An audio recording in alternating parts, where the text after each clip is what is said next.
सनातन को पढ़ने और समझने की कोशिश में आज बात गायत्री मंत्र की।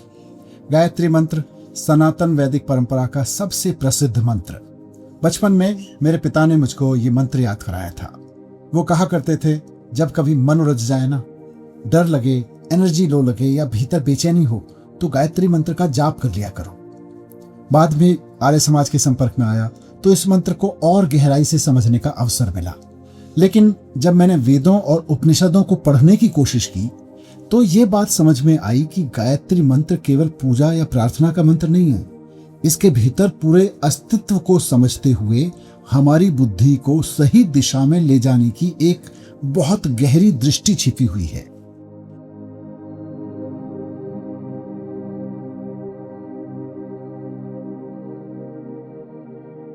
इसका सीधा सा अर्थ है, हम उस सर्वोच्च दिव्य प्रकाश का ध्यान करते हैं जो सृष्टि को प्रेरित करने वाली चेतना है। वो दिव्य प्रकाश हमारी बुद्धि को सही दिशा में प्रेरित करे। अब यहां वेद की साइंटिफिक अप्रोच पर ध्यान दीजिए। वेद का ये सबसे मशहूर मंत्र धन नहीं मांग रहा, सत्ता नहीं मांगता, सुविधा नहीं मांगता, वो ईश्वर से केवल एक चीज मांगता है, हमारी बुद्धि को सही दिशा मिले। ये मंत्र हमें पूरे अस्तित्व के साथ एक करने का रास्ता बताता है। गायत्री मंत्र को पढ़ते समय मेरी समझ में यह भाव उठता है कि हे प्रभु, तू किसी एक रूप में सीमित नहीं है। तू किसी मूर्ति, किसी मंदिर, किसी आकाश में बैठे देवता के रूप में सीमित नहीं है। मैं जहां भी देखता हूं या देख सकता हूं, वो तेरी ही उपस्थिति है। ओम भूर्भुवः स्वः। भू यानी सब पदार्थों के रूप में भौतिक जगत के रूप में उपस्थित है ईश्वर। भुवः यानी भौतिक जगत को चलाने वाली प्राण ऊर्जा के रूप में उपस्थित है ईश्वर। स्वः यानी समस्त भौतिक जगत और प्राण ऊर्जा के पीछे की चेतना, यूनिवर्सल कॉन्शियसनेस के रूप में उपस्थित है ईश्वर। ये पूरा अस्तित्व तुझसे ही भरा हुआ है। भौतिक जगत भी तू है, प्राण ऊर्जा भी तू है और यूनिवर्सल कॉन्शियसनेस भी तू है। तो मैं यहाँ ओम भूर्भुवः स्वः को पढ़ते हुए एक क्षण में पूरे ब्रह्मांड को एक साथ देखने का प्रयास करता हूँ। लेकिन मंत्र के इन 3 शब्दों को पढ़ते हुए, ओम भूर्भुवः स्वः को पढ़ते हुए, मैं महसूस करता हूँ कि मैं इसे अभी केवल शब्दों में जानता हूँ। मैं इसे अभी वैसे नहीं देख पाता। मुझे अलग अलग वस्तुएं दिखाई देती हैं, अलग अलग लोग दिखाई देते हैं, अलग अलग घटनाएं दिखाई देती हैं। मैं अभी उस एकता को अनुभव नहीं कर पाता, और क्योंकि मैं अभी उसे अनुभव नहीं कर पाता, इसलिए वेद का मंत्र मेरी आगे मदद करता है। तत्सवितुर्वरेण्यम। मैं उसको स्वीकार करता हूँ, मैं उसके प्रति नतमस्तक हूँ। तत्सवितुर्वरेण्यम। इस पूरे अस्तित्व में यानी भू भुवः स्वः यानी पदार्थ, प्राण, ऊर्जा और यूनिवर्सल कॉन्शियसनेस के पीछे जो सविता है, जो दिव्य प्रकाश है, जो परम चेतना है, जो कॉस्मिक इंटेलिजेंस है, मैं उस सविता का वरण करता हूँ, मैं उसे स्वीकार करता हूँ, मैं उसके प्रति नतमस्तक हूँ।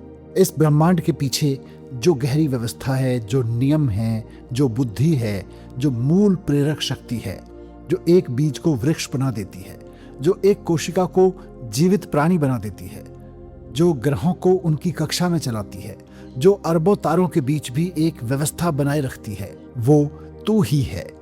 मैं इस सब के रूप में तुझी को स्वीकार करता हूँ। हे प्रभु, मैं तेरे प्रति नतमस्तक हूँ। और अब बाहर की पूरी दुनिया में उस शक्ति को स्वीकार करने के बाद मैं अपने भीतर आता हूँ। भर्गो देवस्य धीमहि। जो बाहर है वही भीतर भी है। जो प्रकाश सूर्य में है वही मेरे भीतर भी है।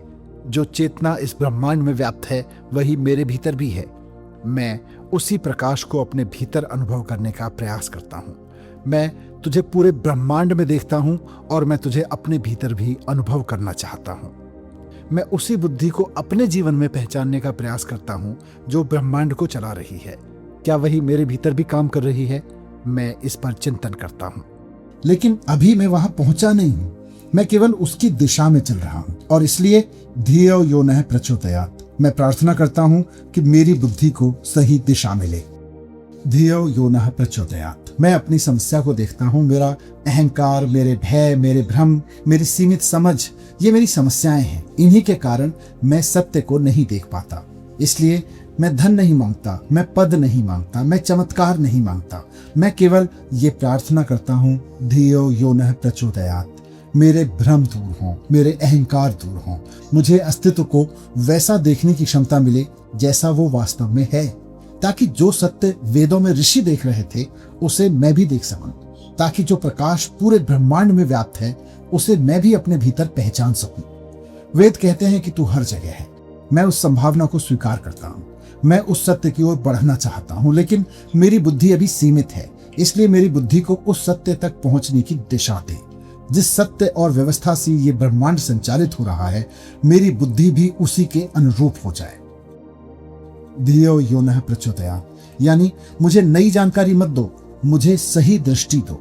गायत्री मंत्र का पूरा सार यही है। हे ईश्वर, मुझे संसार बदलने की शक्ति नहीं चाहिए, पहले मुझे उसे सही देखने की दृष्टि दो। मॉडर्न साइकोलॉजी भी कहती है कि जब हम अपने भीतर जाकर, अपने डीप इनसाइड में जाकर क्लैरिटी, अवेयरनेस और हायर पर्पस महसूस करते हैं, तो हमारे निर्णय, हमारा व्यवहार, यहां तक कि हमारा नर्वस सिस्टम भी बदलने लगता है। आज न्यूरोसाइंस बता रही है कि हमारा मस्तिष्क स्थिर नहीं है। हमारे विचार, हमारा ध्यान, हमारा चिंतन, हमारे अनुभव लगातार हमारे ब्रेन के न्यूरल पाथवेज को बदलते रहते हैं। दूसरे शब्दों में कहें तो जिस दिशा में हम बार बार अपना ध्यान ले जाते हैं, धीरे धीरे हम वैसे ही बनने लगते हैं। और शायद यही कारण है कि ऋषियों ने केवल जानकारी इकट्ठा करने पर जोर नहीं दिया, उन्होंने चिंतन पर जोर दिया, उन्होंने दृष्टि पर जोर दिया, उन्होंने बुद्धि को सही दिशा में ले जाने पर जोर दिया। गायत्री मंत्र हमारे लिए एक बहुत गहरे वैज्ञानिक ध्यान का मार्ग खोलता है, क्योंकि यह हमें कुछ मान लेने को नहीं कहता। यह हमें बार बार एक प्रश्न की ओर ले जाता है, क्या मैं इस विशाल ब्रह्मांड से अलग हूं? क्या मैं केवल अपने डर, अपनी इच्छाओं और अपने अहंकार तक सीमित हूं, या फिर मैं किसी बहुत बड़े सत्य का हिस्सा हूं जिसे अभी पूरी तरह समझना बाकी है? मेरी छोटी सी समझ में ये मंत्र केवल शब्दों का जाप नहीं है, अपनी बुद्धि को बड़ी दृष्टि की ओर ले जाने का चिंतन है। अपने भीतर की गहराइयों में उतरकर अपने छोटे छोटे डर, अपने अहंकार, अपनी सीमित पहचान से ऊपर उठने की कोशिश है। और फिर विनम्रता से ये स्वीकार करना कि मैं अभी वहां पहुंचा नहीं हूं, मैं अभी सीख रहा हूं। इसीलिए धियो यो नः प्रचोदयात्, हे ईश्वर, मेरी बुद्धि को उस दिशा में प्रेरित कर। और इसीलिए मेरे पिता द्वारा बचपन में याद कराया गया ये मंत्र मुझको आज भी भीतर से शक्ति देता है, क्योंकि मुझे ये केवल एक धार्मिक मंत्र नहीं लगता। ये मुझे बार बार याद दिलाता है कि मेरी सबसे बड़ी ताकत, मेरी सबसे बड़ी लड़ाई दुनिया से नहीं, अपनी सीमित दृष्टि से है। और जब भी मैं इस मंत्र को पढ़ता हूँ तो मुझे लगता है मानो हजारों साल से कोई ऋषि आज तक यही कह रहा हो, सत्य को खोजो, प्रश्न पूछो, अपनी बुद्धि को जागृत करो और अपनी छोटी सी पहचान से ऊपर उठकर इस विराट अस्तित्व को देखने की कोशिश करो। यही सनातन की ताकत है। वेदों में केवल आधुनिक विज्ञान का ही नहीं, मानव मन को समझने वाले गहरे मनोविज्ञान का भी सार छिपा हुआ है। ओम भूर्भुवः स्वः तत्सवितुर्वरेण्यं भर्गो देवस्य धीमहि धियो यो नः प्रचोदयात्।